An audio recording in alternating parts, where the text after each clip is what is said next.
सरकारच्या या योजनेत खूप मोठा बदल झालेला आहे. आता रेशन कार्डवरील मोफत तांदूळ बंद होणार आहे, पण त्या बदल्यात मिळणार आहे मसाल्यासह या 9 गोष्टी.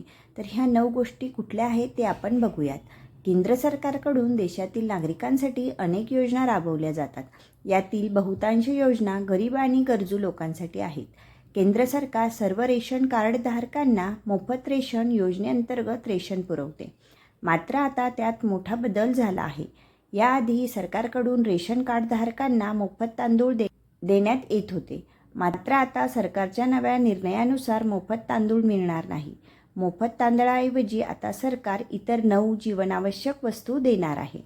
रेशन कार्डवर आता कुठल्या गोष्टी मिळणार आहेत ते आपण जाणून घेऊया. केंद्र सरकारच्या मोफत रेशन योजनेअंतर्गत जवळपास 90 कोटी लोकांना मोफत रेशन दिले जाते. यामध्ये लोकांना पूर्वी मोफत तांदूळ दिला जात होता. मात्र आता सरकारच्या या नव्या निर्णयामुळे मोफत तांदूळ मिळणे बंद होणार आहे.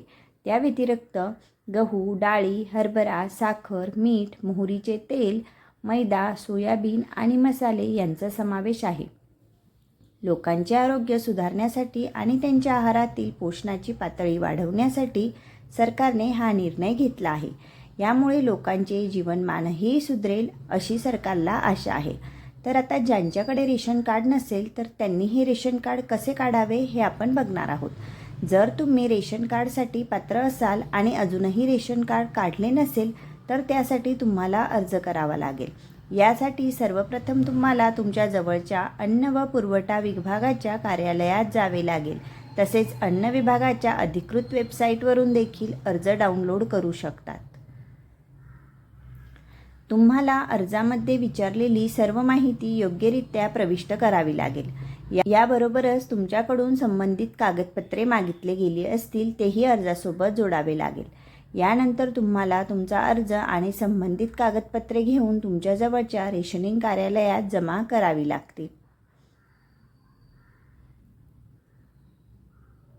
संबंधित अधिकारी तुम्ही दिलेल्या माहितीची आणि तुमच्या अर्जाची पडताळणी करेल. त्यानंतर तो त्यावर पुढील प्रक्रिया करेल. पडताळणी प्रक्रिया पूर्ण झाल्यानंतर तुमचे रेशन कार्ड तयार होईल आणि त्यावर तुम्हाला मोफत रेशन मिळू शकेल. चला तर मग अशाच नवनवीन अपडेटसाठी तुम्ही अजून मराठी साधना या यूट्यूब चॅनलला सबस्क्राईब नसेल केलं तर जरूर सबस्क्राईब करा. म्हणजे तुम्हाला नवनवीन सरकारच्या योजनेचा लाभ नक्कीच मिळू शकेल. चला तर मग पुन्हा भेटूया अशाच एका नवीन अपडेटसोबत.